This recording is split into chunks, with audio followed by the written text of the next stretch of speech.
اور یہ ہے آغاز وحی سے قبل کا واقعہ، کیونکہ حضور کی زندگی میں یہ جو دن آئے تھے 25 برس کی عمر سے لے کے 40 برس کی عمر تک، 25 برس کی عمر تک کی آپ کی زندگی بڑی مشقت کی زندگی رہی، بڑی محنت کی زندگی رہی، افلاس کی زندگی رہی، تنگ دستی کی زندگی رہی۔ این بچپن میں آپ بھیڑیں بکریاں چراتے رہے، علا قرابیت، چند ٹکوں کے عوض، یہ حضور کے اپنے الفاظ، میں چند ٹکوں کے معاوضے میں اب بھیڑیں بکریاں چراتا تھا۔ پھر آپ ذرا بڑے ہوئے، اس لیے کہ ابو طالب جو ہے وہ بہت ہی مفلس انسان تھے، سرپرستی تو وہ کر رہے تھے، لیکن واقعہ یہ ہے کہ پرورش کی ہے محمد رسول اللہ نے خاندان ابو طالب، اپنی مزدوری سے، اپنی محنت سے، اپنی مشقت سے۔ پھر آپ نے تجارت کرنی شروع کی ملازمت کی شکل میں، تو یہ سخت دن تھے۔ وَوَجَدَكَ عَائِلًا فَأَغْنَىٰ، پایا اللہ نے آپ کو کیا تنگ دست ہیں، اللہ نے غنی کر دیا۔ غنی کس طور سے کیا؟ حضرت خدیجہ سے شادی ہوئی 25 برس کی عمر میں، جو عرب کی متمول ترین خاتون، ان کی اپنی فرمائش پر یہ شادی ہوئی، انتہائی محبت کرنے والی۔ تو واقعہ میں آپ کو سنا رہا تھا کہ اس زمانے میں یہ 25 برس سے لے کر اور 40 برس کی عمر شریف کے مابین کبھی یہ واقعہ پیش آیا ہے کہ حضور ایک دفعہ کہیں نکل گئے مکے سے باہر، مختلف وادیاں ہیں، پہاڑ ہیں، پہاڑوں کے مابین وادیاں، ایک وادی میں آپ نے دیکھا کوئی قبیلہ آ کر پڑاؤ ڈالے ہوئے ہے، انتہائی مفلوق الحال، بھوک کی وجہ سے جسم سوکھ کر کانٹے ہوئے، تن پر کپڑے نہیں، حالت دیکھ کر آپ آئے، انتہائی ملول اور غمگین ہو کر گھر میں آ کر چادر لے کر لیٹ گئے۔ اب پوچھا حضرت خدیجہ نے کیا ماجرا ہے، کیا معاملہ ہے؟ آپ نے فرمایا میں گیا تھا باہر فلاں وادی میں، میں نے یہ دیکھا فلاں گھاٹی میں قبیلہ ہے، پڑاؤ ڈالے ہوئے ہے اور یہ حال ہے۔ حضرت خدیجہ اور فرمانے لگے کہ میرے پاس دولت نہیں ہے کہ میں ان کے لیے مدد کر سکوں۔ سرمایہ تو حضرت خدیجہ کا تھا نا، آپ کی اپنی ذاتی دولت تو نہیں تھی۔ اس پر حضرت خدیجہ نے فرمایا اچھا آپ جائیے اور بڑے بڑے قریش کے چند سرداروں کے نام لیے کہ ان کو بلا لائیے۔ حضور گئے، وہ سب آ گئے، اتنی دیر میں اتنا بڑا ڈھیر اشرفیوں کا حضرت خدیجہ نے لگا دیا کہ جب حضور آ کر بیٹھے تو اس کے پیچھے چھپ گئے، اور پھر کہا ان سرداران قریش سے مخاطب ہو کر آپ سب لوگ گواہ رہے ہیں میں نے یہ ساری دولت محمد کے حوالے کی صلی اللہ علیہ وسلم، وہ جیسے چاہیں اسے خرچ کریں۔ تو ایسی بیوی جس نے ساتھ دیا، میں اگر اس موضوع پر چونکہ میرے کچھ خاص احساسات ہیں اس میں وہ بیان کروں گا تو پھر بہت وقت نکل جائے گا کہ حضرت خدیجہ رضی اللہ تعالیٰ عنہ کا کیا مقام تھا جسے ہم میں سے اکثر نہیں جانتے۔ ہمارے ہاں تو جیسے ہے گرفتار ابو بکر و علی ہوشیار باش، یا ابو بکر کی فضیلت رضی اللہ تعالیٰ عنہ اہل سنت کے نزدیک یا اہل تشیع کے نزدیک حضرت علی کی فضیلت اسی میں ہے، گرفتار ہے، اسی میں جھگڑا ہے۔ اسی طرح عائشہ اور فاطمہ کا جھگڑا ہے۔ ایک گروہ ہے کہ جو حضرت عائشہ رضی اللہ تعالیٰ عنہ کو بہت بلند کرتا ہے، اونچا رکھتا ہے، دوسرا گروہ ہے جو حضرت فاطمہ رضی اللہ تعالیٰ عنہ۔ لیکن یہ کہ حضرت خدیجہ الکبریٰ کا ذکر نہیں ملتا، بہت کم ملتا۔ بلکہ میں نے جب ابھی شاید 2-3 سال ہوئے ہیں جب میں گیا تھا ایران، اور وہاں کے اچھے مشاہدات میں سے تہران کے ایک یہ بھی تھا کہ انہوں نے خالص خواتین کی یونیورسٹی قائم کی، اس کا نام رکھا الجامعۃ الزہراء، حضرت فاطمہ رضی اللہ تعالی عنہا کے نام پر انہوں نے یونیورسٹی قائم کی۔ تو جب ایک ملاقات میں ان کا وہ ٹاپ کا سٹاف وغیرہ جمع تھا یونیورسٹی کا، میں نے کہا کاش آپ نے اس کا نام جامعۃ الخدیجۃ الکبریٰ رکھا ہوتا، وہ چونکے۔ میں نے کہا دیکھیے یہ سنیوں اور شیعوں کے مابین مدرسۃ العائشہ للبنات، یعنی جو بھی کوئی رکھے گا یہاں پہ مدرسہ بنائے گا سنیوں میں سے، خاص طور پر اہل حدیث جنہیں عرف عام میں وہابی کہتے ہیں، وہ حضرت عائشہ کے نام پر مدرسہ بنائے گا، بچیوں کے لیے مدرسہ حضرت عائشہ کے نام، شیعہ ہوں گے تو حضرت فاطمہ زہرا کے نام پر۔ لیکن حضرت فاطمہ کی والدہ حضرت خدیجہ جو صدیقۃ الکبریٰ ہیں، ان کے نام کے ساتھ کبریٰ اس لیے جمع ہوا ہے، صدیق اکبر، الصدیق الاکبر ہے حضرت ابو بکر رضی اللہ تعالیٰ عنہ، الصدیقۃ الکبریٰ، جیسے حضرت مریم کے بارے میں آتا ہے قرآن میں کان امہ صدیقہ، اس امت کی الصدیقۃ الکبریٰ حضرت خدیجہ رضی اللہ تعالیٰ عنہا۔ اور ایک بات راز کی ہے جو میں کہہ رہا ہوں، عام طور پر عام خطابات میں یہ باتیں نہیں کہی جاتی. مجھے تو محسوس ایسا ہوتا ہے کہ اللہ تعالیٰ نے حضرت خدیجہ کی ذات میں حضور کو صرف بیوی کی وفاداری اور وفا شعاری اور محبت نہیں دیے، والدہ کی شفقت بھی دی. حضور محروم ہوئے بہت ارلی عمر پہ، والد کو تو دیکھا ہی نہیں، والدہ کی شفقت سے بھی بہت جلد محروم. عمر کا فرق اتنا تھا، 25 اور 40، اندازہ کیجئے. اور آپ کو معلوم ہے میری نانی میرے بڑے ماموں سے 13 برس بڑی تھی. 13 برس میں ان کی ولادت ہو گئی تھی، اور عرب کا معاملہ تو اور گرم ماحول کا تھا. تو کیا 15 برس کی عمر میں حضرت خدیجہ کی اولاد نہیں ہو سکتی تھی؟ اگر وہ ہوتی تو کیا وہ حضرت عمر حضور کی ہم عمر نہ ہوتی؟ اس حوالے سے دیکھیں. چنانچہ ایک واقعہ میں آپ کو اور سنا دوں. ایک مرتبہ حضور صلی اللہ علیہ وسلم اسی طرح جو بھی نیا تجربہ تھا عالم ملکیت اور عالم بشریت کے درمیان اتصال کا، اور جس کی وجہ سے ایک خوف کسی کیفیت، ایک تشویش کا سا انداز، تو حضرت خدیجہ نے ایک مرتبہ یہ کہا کہ اچھا اب جب وہ آئے وہ فرشتہ ہے یا کیا ہے، وہ بدروح ہے یا کوئی واقعتاً فرشتہ ہے، جب بھی وہ آپ کو نظر آئے تو مجھے بتائیے. حضرت جبرائیل آئے، حضور نے فرمایا وہ آ گیا. اب ذرا نوٹ کیجئے، حضرت خدیجہ نے اپنے بال کھول دیے، اپنی آغوش میں حضور کو لے لیا اور پوچھا کہ کیا اب بھی نظر آ رہا ہے؟ ابھی فرمایا نہیں. فرمایا یقیناً یہ فرشتہ ہے، یہ کوئی بدروح نہیں ہے، فرشتہ ہے جس نے حیا کی ہے. اگر کوئی بدروح ہوتی تو اسے لذت لیتی، وہ غائب نہ ہوتی. اب آپ اندازہ کیجئے عظمت فکر، سوچ کا، آپ کے فکر کا، شعور کی بلندی کا. بہرحال سن 10 نبوی کا تذکرہ کر رہا تھا، حضرت خدیجہ کا انتقال ہو، ابو طالب کا انتقال ہو، جو ایک پروٹیکشن، ٹرائبل زندگی میں پروٹیکشن، جیسے کہ آج ہی میں پڑھ رہا تھا کہ جو بھی پہلا ایک معاہدہ اوس اور خزرج کے درمیان جو مسلمانوں نے یثرب کا اور پھر مہاجرین کو ساتھ شامل کر کے حضور نے کروایا تھا، اس میں یہ شرط بھی تھی کہ اگر کوئی ایک مسلمان بھی کسی کو پناہ دے دے گا تو وہ سب کی طرف سے شمار ہو. یہی معاملہ قبائل میں ہوتا تھا، قبیلے کا ایک فرد اگر کسی کو شخص کو پناہ دے دیتا ہے تو وہ پورے قبیلے کی طرف سے. اس حوالے سے خاندان بنو ہاشم کی سرداری تھی ابو طالب کے پاس، اور وہ پروٹیکشن دے رہے تھے محمد عربی صلی اللہ علیہ وسلم. اگرچہ ایمان نہیں لائے لیکن وہ ایک طبی محبت تھی، اور اس طبی محبت کی بنیاد پر انہوں نے خاندان بنو ہاشم کا سایہ کیا ہوا تھا حضور پر صلی اللہ علیہ وسلم. اب ظاہر بات ہے کہ اگر بقیہ دوسرے قبیلے جو تھے اس کے سردار وہ اگر کوئی اقدام کرتے حضور کے خلاف تو یہ گویا کہ بنو ہاشم کے خلاف اعلان جنگ ہو جاتا اور ان فائٹنگ شروع ہو جاتی، خانہ جنگی، سول وار مکے میں شروع ہو جاتی. یہ وجہ ہے کہ 10 برس تک اس اقدام کی جرت انہیں نہیں ہوئی. سفارتیں لاتے رہے، ابو طالب کے پاس سفارتیں آئیں، کبھی لالچ پیش کیا، آپ ان سے کہیے اگر انہیں دولت چاہیے تو زر سیم و زر کے ہم انبار لگا دیں ان کے قدموں تلے، انہیں کوئی سیادت چاہیے تو ہم انہیں اپنا بادشاہ ماننے کو تیار ہے، اگرچہ ہمارا کوئی مزاج نہیں ہے کسی بادشاہ کو ماننے کا، ان کو مان لیں گے. اور اگر کہیں شادی کرنا چاہیں تو اشارہ کر دیں، قریش کے جس بڑے سے بڑے گھرانے میں کہیں گے آپ ان کی شادی کر دیں.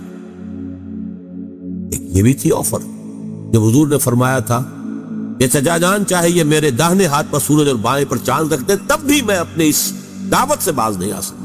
ان کا مطالبہ یہ تھا کہ یہ دعوت ختم کر دیں، ہمارے معبودوں کو برا نہ کہیں.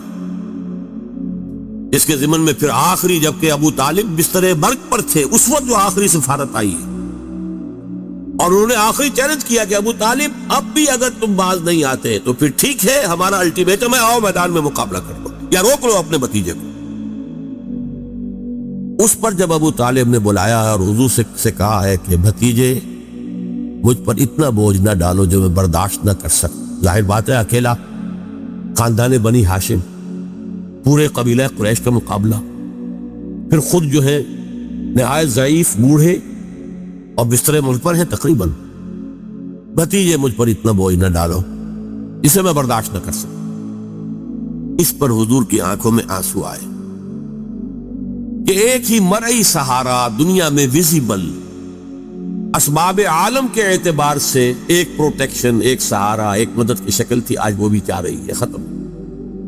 کہا آپ نے یہ کہ چچا جان اب تو یا تو یہ بات پوری ہو کر رہے گی اور یا میں اپنے آپ کو اسی میں ہلاک کر دوں گا. میرے لیے کوئی ریٹریٹ کا کوئی امکان نہیں ہے، کوئی واپسی کا کوئی امکان نہیں ہے، پسپائی کا کوئی امکان. بہرحال میں نے یہ سارا پس منظر بتایا ہے عام الحزن، اور یہ ابو طالب کا بھی انتقال ہو گیا، وہ پروٹیکشن ختم ہو گئی.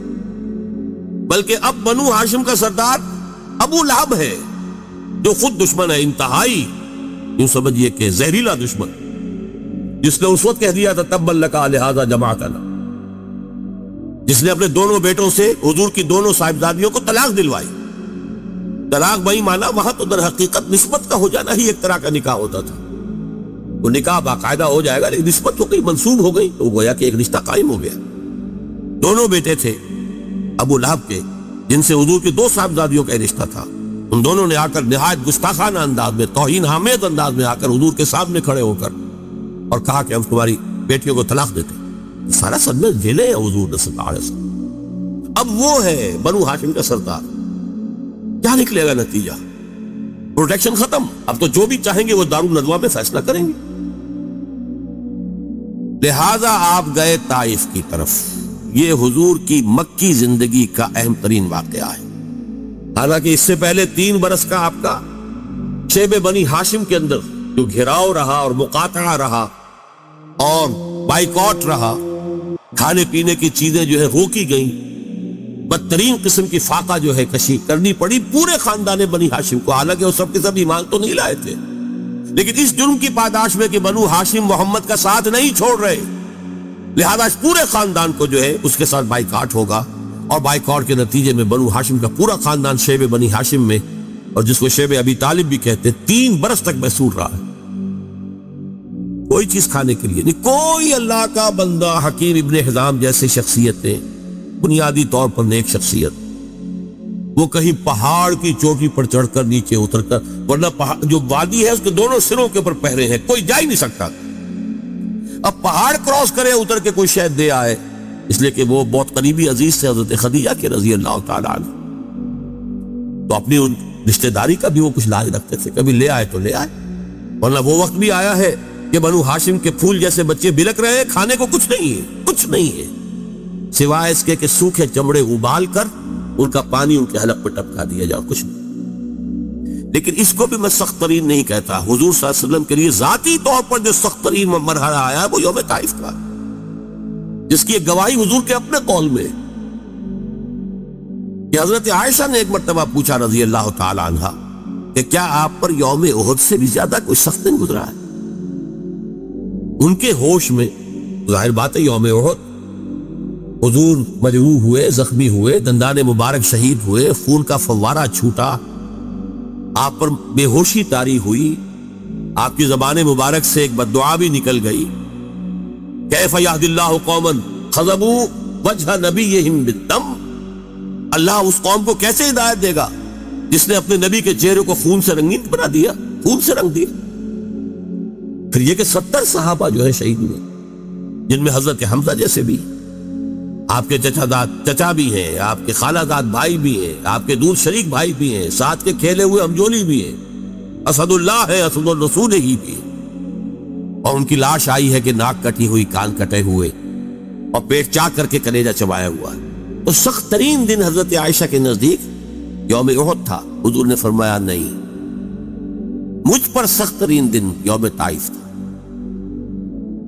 آپ مکے سے مایوس ہو کر طائف گئے، اور نوٹ کیجئے یہ واحد موقع ہے جہاں نظر آتا ہے کہ حضرت ابو بکر بھی حضور کے ساتھ نہیں، ورنہ سائے کی طرح ساتھ رہنے والی شخصیت. صرف ایک ہے ساتھ، زید ابن حارثہ رضی اللہ تعالی عنہ، جو منہ بولے بیٹے بھی قرار دے دیے گئے تھے، لیکن یہ کہ تھے تو غلام، آزاد کردہ غلام، مولا تھے حضور کے، وہ ساتھ ہیں صرف. آپ نے عام راستہ اختیار نہیں کیا جو کہ آسان راستہ ہے، سیل کا راستہ اب بھی ہے۔ طائف کے دو راستے ہیں، مکے سے طائف جائے دو راستے، ایک طریق السیل کہلاتا ہے، ایک طریق الجبل کہلاتا ہے۔ پہاڑی راستہ جو ہے انتہائی دشوار گزار، انتہائی، آج بھی آپ جب جائیں وہاں پر تو معلوم ہوتا ہے کیسے ان لوگوں نے سڑک بنائی ہے، یہ نہایت دشوار گزار۔ لیکن اب تو بہرحال وہ بہت عمدہ سڑک بنی ہوئی ہے۔ حضور کے زمانے میں سڑک کہاں تھی؟ کس سختی کو جھیل کر اس طریق الجبل کو آپ نے اختیار کیا، اس لیے کہ عام درخت کا راستہ جہاں تھا وہاں تو خطرہ تھا کہ فوراً حملہ ہو جائے، کیونکہ غالباً دارالندوہ میں یہ فیصلہ ہو چکا کہ اب قتل کر دو محمد کو، ختم ہوا، ابو طالب گیا۔ اب کوئی ہمیں اندیشہ نہیں ہے کہ کوئی ان فائٹنگ ہو جائے گی، کوئی جو ہے سول وار ہو جائے گی قریش میں، لہٰذا اس لیے آپ ایوائڈ کر رہے ہیں اس راستے کو جس پر عام درخت عام ہے۔ وہ دشوار گزار راستے سے ہو کر طائف پہنچے، وہاں کے 3 سرداروں کے پاس جا کر اپنی دعوت پیش کی، اس امید میں کہ اگر ان میں سے کوئی ایک بھی دعوت قبول کر لے، اس پر ایمان لے آئے تو میں یہاں منتقل ہو جاؤں، یہ میرا دارالہجرت بن جائے۔ حکمت خداوندی میں، مشیت ازدی میں یہ معاملہ جو ہے، یہ شرف پہلے سے طے تھا یثرب کے لیے، لیکن حضور کی اپنی غور و فکر، سوچ بچار، اس کے حوالے سے آپ طائف پہنچے۔ تینوں نے جو جواب دیے ہیں کلیجے سے پار ہونے والے جوابات، ایک جگہ فوراً جب روانہ ہو جاؤ یہاں سے، اس لیے کہ ہو سکتا ہے تم سچے ہو، واقعی رسول ہو، تو میں نے کوئی توہین کر دی تو میں مارا جاؤں گا، اور ہو سکتا ہے تم جھوٹے ہو تو جھوٹے کو میں منہ لگانا نہیں چاہتا، لہٰذا روانہ ہی۔ ایک جگہ تمہارے سوا کوئی نہیں ملا تھا اللہ کو رسول بنانے کے لیے، یہ جو قرآن مجید میں بھی آیت کوٹ ہوئی ہے، من قریتین عظیم، یہ جو کوئی رجل ہوتا، کوئی شخص جو ان 2 بستیوں میں بڑی عظمت والا ہوتا، دولت والا ہوتا، ولید ابن مغیرہ کی طرح اس کی جائیداد مکے میں بھی ہوتی، مدینے اور طائف میں بھی ہوتی، تو ایسا شخص نہیں ملا تھا اللہ کو کوئی نبی بنانے کی۔ تم جیسا یتیم مفلوک الحال، جس کا اپنا کوئی سرمایہ تھا ہی نہیں، جس کے لیے سرمایہ بھی اگر کوئی تھا تو بیوی کا تھا، وہ اللہ نے چنا۔ بہرحال آپ ان سے مایوس ہو کر روانہ ہونے لگے تو اشارہ کر دیا، جنہیں اسٹریٹ ارچنز آپ کہتے ہیں، یہ چھوکرے گلیوں کے ہمارا، یہ ذرا ان کی خبر لو۔ انہوں نے پتھراؤ شروع کیا ہے۔ اب ظاہر بات ہے کہ حضرت زید ابن حارثہ اگر وہ سامنے سے آ کر حضور کو شیلڈ کرتے ہیں تو وہ پیچھے سے پتھراؤ کرتے، سائڈ سے کرتے، وہ پیچھے جاتے تو سامنے سے پتھر آ رہے، تاک تاک کر ٹخنے کی ہڈی کو نشانہ بناتے تھے، اور یہ کہ اس سے جو خون بہ رہا ہے وہ جا کر نالین کے اندر جم گیا ہے۔ وہاں سے پھر ذرا آپ نکلے ہیں، ایک جگہ ٹھہرے، زیادہ تفصیل میں نہیں میں جا رہا، لیکن خاص طور پر یہ نوٹ کرا دینا چاہتا ہوں کہ حضور کی زبان مبارک پر فریاد آ گئی، اللہم الیک اشکو ضعف قوتی وقلت حیلتی وہوانی علی الناس، اے اللہ تیری ہی جناب میں فریاد کرتا ہوں اپنی قوت کی کمی کا، اپنے وسائل کی کمی کا، اور لوگوں کے سامنے جو رسوائی ہو رہی ہے، رسوائی، یہ رسوائی مکے میں نہیں ہوئی تھی کبھی، یہ پتھراؤ مکے میں نہیں ہوا تھا کبھی۔ اللہم الیک اشکو ضعف قوتی وقلت حیلتی وہوانی علی الناس الی من تکلنی، اے اللہ مجھے کس کے حوالے کر دیا ہے، الی بعید یتجہمنی او الی عدو ملکت امری، کیا وہ دور دراز کے لوگ جن کا مجھ سے کوئی تعلق ہی نہیں ہے ان کو مجھ پر حملہ کرنے کے لیے کھلی چھوٹ دے دی، اور کیا دشمن کے حوالے مجھے کر دیا کہ جو چاہے کر گزری؟ یہ فریاد۔ لیکن اس کے بعد وہ مقام عبدیت غالب آتی ہے۔ یہ جو 2 نسبتیں ہیں محمد رسول اللہ کی، عبدہ و رسول، مقام عبدیت کا تقاضا کچھ اور ہے، سر تسلیم خم، کوئی شکوہ شکایت زبان پر نہ آئے۔ فرماتے ہیں ان لم یکن علی غضبک فلا ابالی، اے اللہ اگر تو ناراض نہیں ہے تو پھر مجھے کوئی پرواہ نہیں، سر تسلیم خم ہے جو مزاج یار میں۔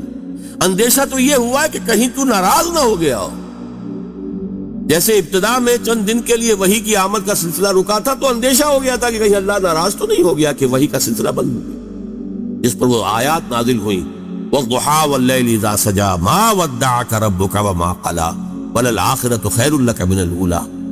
اسی کو کہتے ہیں فارسی میں کہ عشق است و ہزار بدگمانی.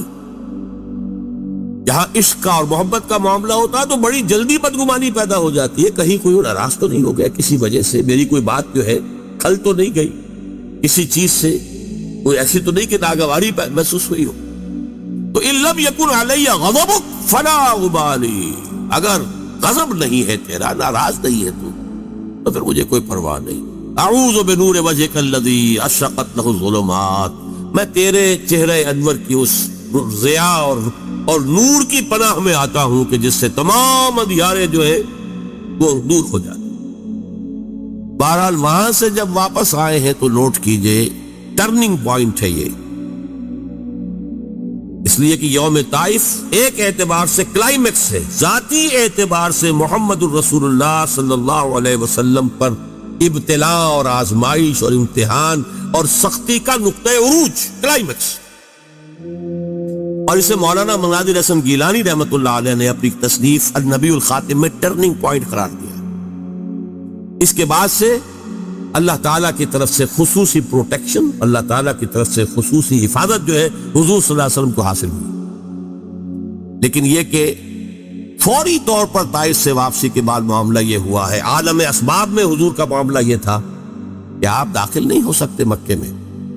کیا کریں, وہاں قتل کا فیصلہ ہو چکا, داخل ہوں گا تو قتل کر دے گا, اور جب دارالندوا میں فیصلہ ہو چکا ہو تو کوئی اس کے اوپر جرم نہیں, کوئی اس کے اوپر الزام نہیں, کوئی مقدمہ نہیں بنے گا اس میں. طائف گیا تھا, خالی ہاتھ لوٹا ہوں. عالم اسباب, اب نوٹ کیجئے جو نقطہ میں واضح کرنا چاہتا ہوں کہ حضور کی ساری جد و جہد عالم اسباب میں قدم بقدم زمین پر چل کر ہوئی.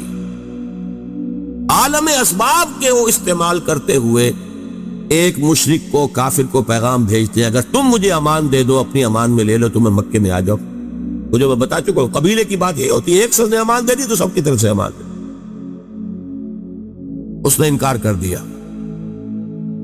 پھر زید ابن حارثہ کو دوسرے کے پاس بھیجا, اس نے بھی انکار کر دیا. تیسرا شخص اس شریف النفس تھا مطعم بن عدی, اس کے پاس جب پیغام پہنچا اس نے کہا ٹھیک ہے آپ میری امان میں آ جائیے. آپ نے فرمایا یوں نہیں, آؤ اور لے کر جاؤ. اس کی وجہ کیا ہے کہ میں اگر ایسے ہی مکے میں داخل ہو جاؤں فوراً مجھ پر حملہ کر کے ختم کر دیں تو لوگ تو کہیں گے ہمیں کیا پتا تھا کہ مطعم بن عدی نے امان دی ہے, we didn't know it.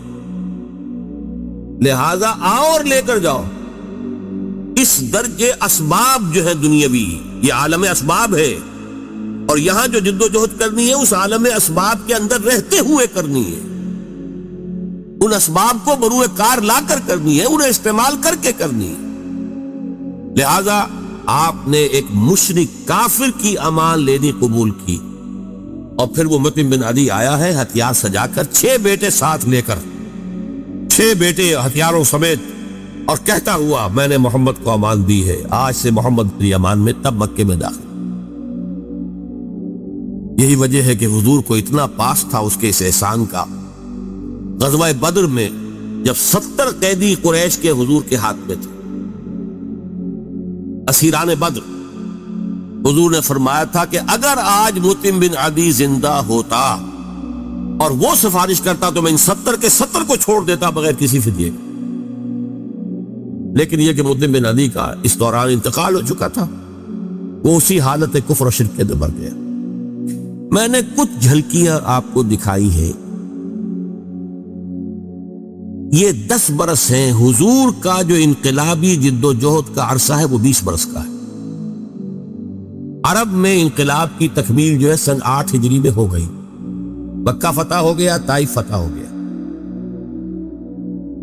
حنین میں فتح حاصل ہو چکی, عرب میں انقلاب ہو گیا. لہذا 12 برس مکے کے اور 8 برس مدینہ کے شامل کر لیجئے 20 برس. ان 20 کو 2 حصوں میں تقسیم کیجئے, 10 سال ادھر 10 سال ادھر. پہلے 10 سال کا حاصل یہ ہے جو میں نے آپ کے سامنے رکھ دیا کہ کل 125 یا 150 افراد ایمان لائے. آپ کی یہ حیثیت نہیں تھی کہ آپ مکے میں اپنے بل پر in his own right آپ قیام کر سکتے. لہذا آپ نے ایک کافر اور مشرک کی امان لی.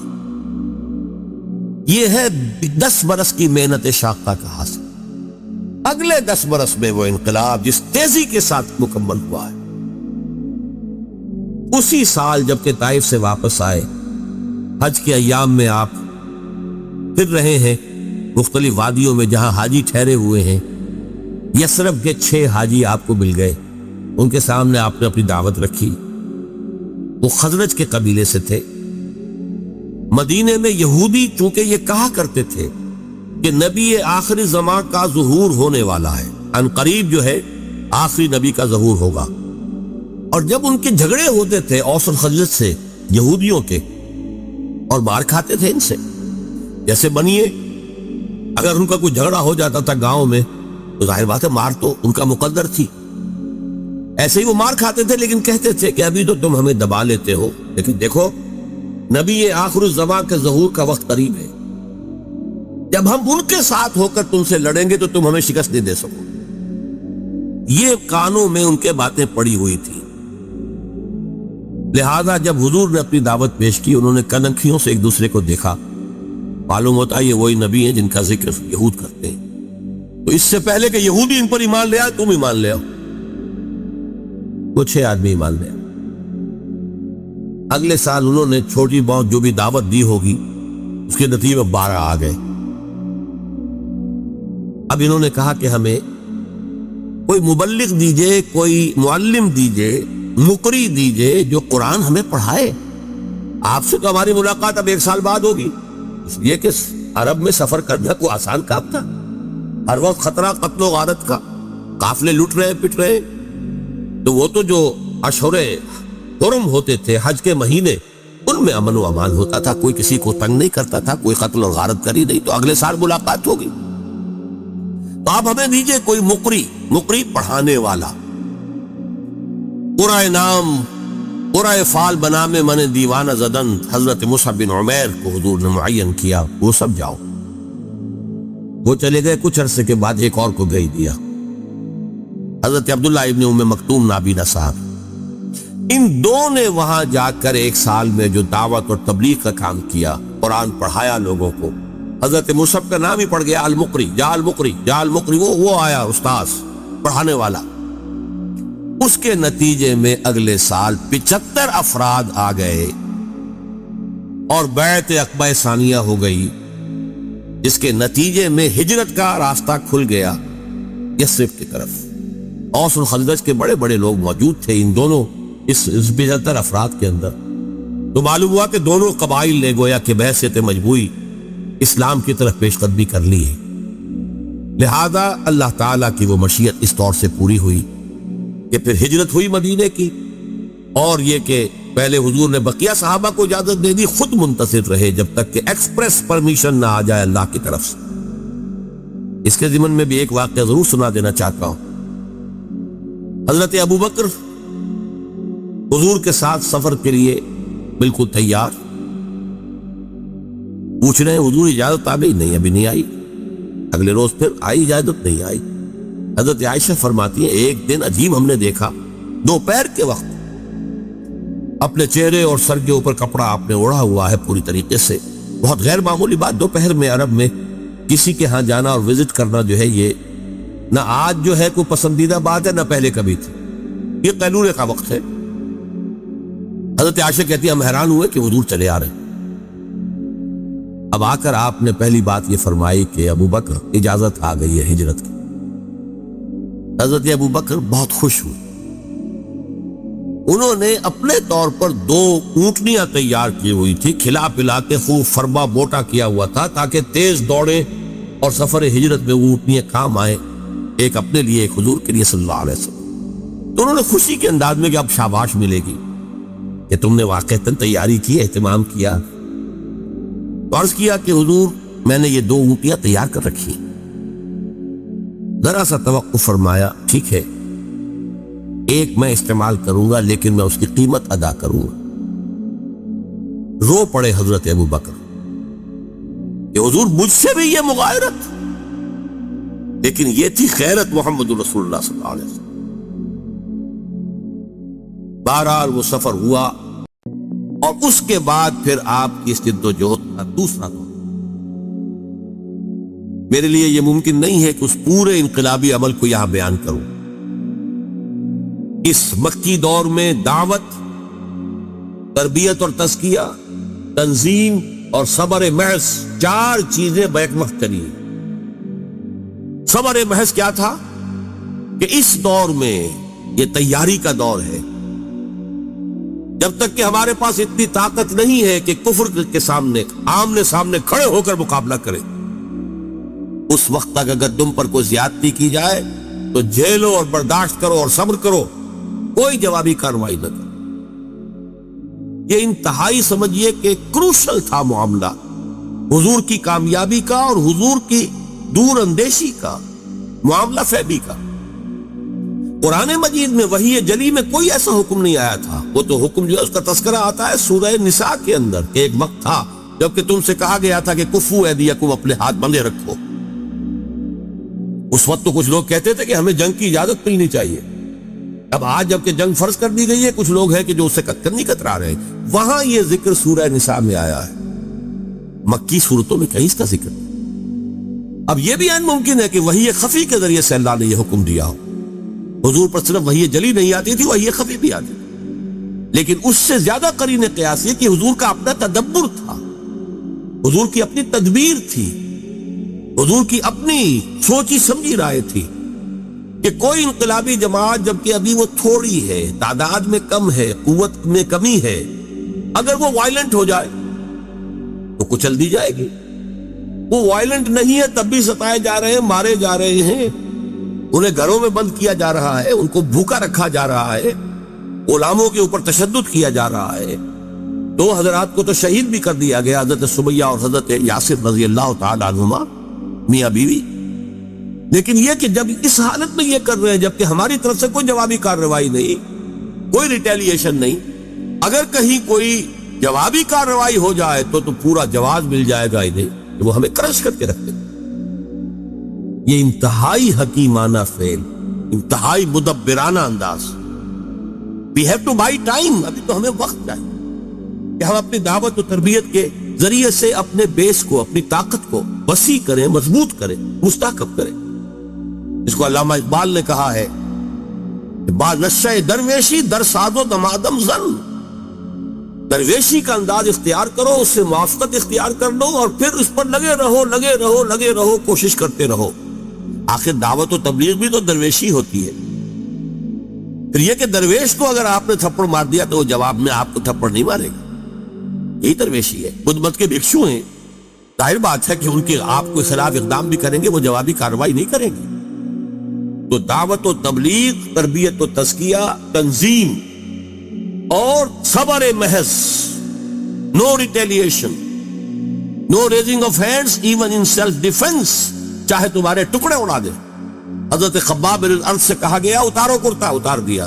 دیکھتے ہوئے انگارے زمین میں بچھا رکھے ہیں پہلے ان کی نگاہوں کے سامنے، لیٹ جاؤ، لیٹ گئے۔ حکم ہے محمد عربی کا صلی اللہ علیہ وسلم، ورنہ ایک آدمی ڈیسپریٹ ہو جائے کہ یہ تو مجھے زندہ کے کباب بنانے چلے ہیں، اور وہ کوئی اقدام کرے تو دو چار کو مار کر تو مرے گا نا۔